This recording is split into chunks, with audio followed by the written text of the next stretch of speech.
students, now this video will cover a topic of reasoning which is letter analogy. Now we know that analogy basically means corresponding. Analogy refers to corresponding, and letter analogy means that letters which are corresponding to one another.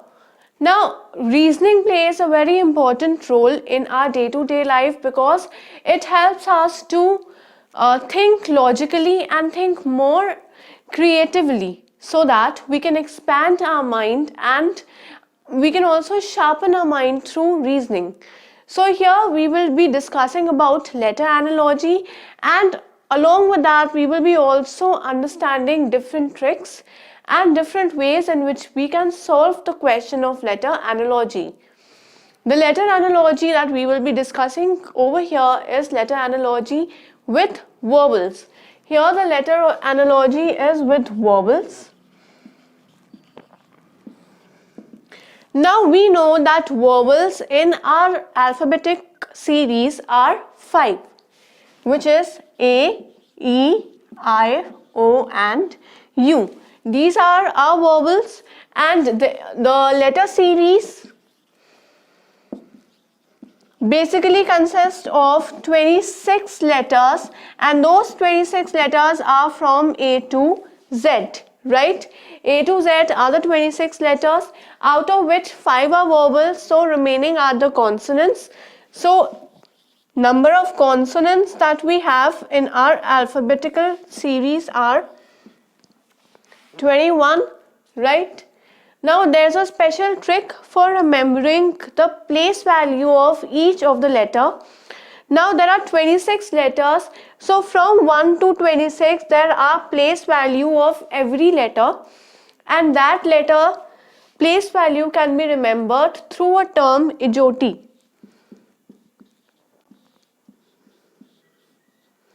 अब एजोटी क्या है? एजोटी है table of 5, जहाँ ई की जो place value है वो आएगी 5, जे की place value is 10, the place value of O similarly is 15, next after 15 it is 20, so t will be 20 and the place value of y will be 25.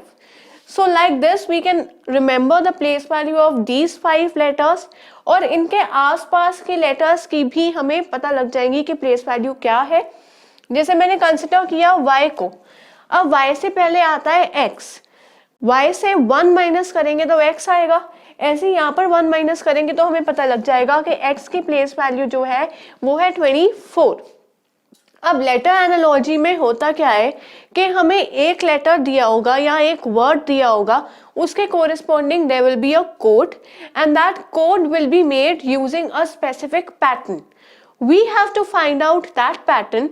अब उसके corresponding एक हमें स्पेशल लेटर या एक वर्ड दिया होगा. जो पैटर्न हमें मिला है उस वर्ड से और उस कोड से, the same pattern has to be applied on the question word, और जो भी आंसर आएगा that will be our result.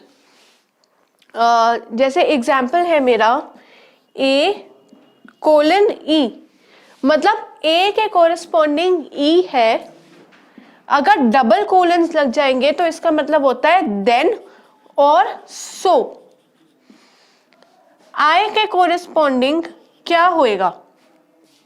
Options है मेरे P, B, O, X.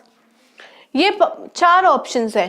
A के कोरिस्पॉन्डिंग E है, मतलब A भी एक वोवल है, E भी एक वोवल है, I के कोरिस्पॉन्डिंग भी एक वोवल आएगा, तो my answer will be O.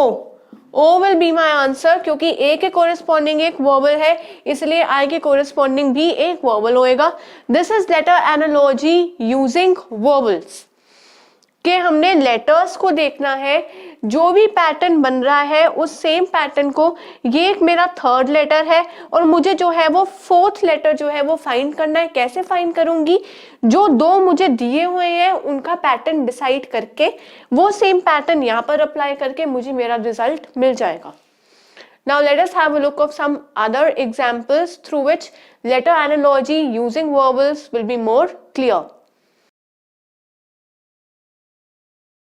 Now this is another question that is displayed on the board. Question है कि people के corresponding मेरे पास एक कोड है. अब मुझे सेम पैटर्न, पहले यहाँ पर एक पैटर्न ढूंढना है जिसकी वजह से ये कोड जो है वो डिराइव हुआ है. Now I have to use that same pattern on donkey in order to find out my required code.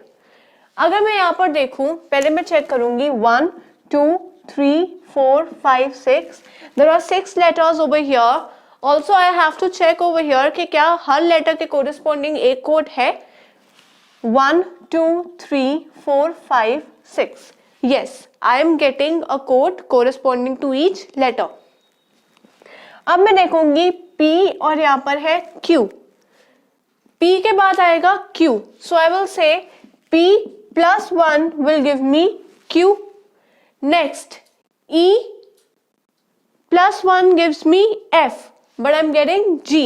मतलब E plus 2 gives me G. Now O plus 1 will give me P. But O plus 2 will give me Q. So O plus 2 gives me Q.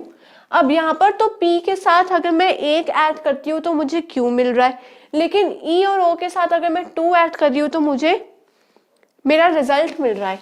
Again P plus 1 करूंगी तो मुझे मिलेगा Q. L plus 1 करूंगी तो मुझे मिलेगा M.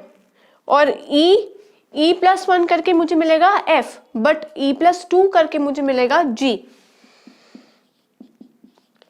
Now from this result we can see that for all the vowels there is some other pattern, and for all the consonants I am getting a different pattern.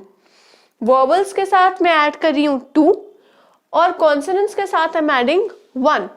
Similarly, I will be making the same pattern over here for the term donkey. D क्या है मेरा consonant. Consonants के साथ मुझे 1 add करना है. Plus 1 I'll be getting E.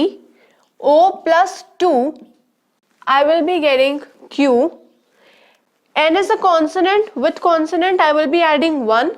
तो N plus 1 will give me O, K plus 1 will give me L, but E जो है वो एक वोवल है. E के साथ मुझे क्या ऐड करना पड़ेगा 2, तो मुझे मिलेगा G. और Y एक कॉन्सोनेंट है तो मुझे मिलेगा Z. तो मेरा रिक्वायर्ड कोड क्या है E Q O L G Z. This is my required code और ये जो है मेरा एक आंसर आ जाएगा. So in this video we have discussed letter analogy with vowels. यहाँ पर क्या है कि वो vowels के corresponding हमने change को देखना है. जरूरी नहीं है कि हमेशा vowels के corresponding ही आएगा. vowels तो होंगे ही होंगे, साथ में consonants भी आ सकते हैं. For example, this question. So we have to open our mind, we have to find out the solution by using different tricks. यहाँ पर ट्रिक क्या था कि vowels के corresponding हमें 2 ऐड करना था और consonants के corresponding 1 ऐड करके हमें अपना desired answer मिल गया. So my suggestion to you is that practice more and more in order to excel in reasoning. क्योंकि 1-2 questions करने से we cannot become a master in reasoning. We have to practice more and more. So keep learning and keep practicing.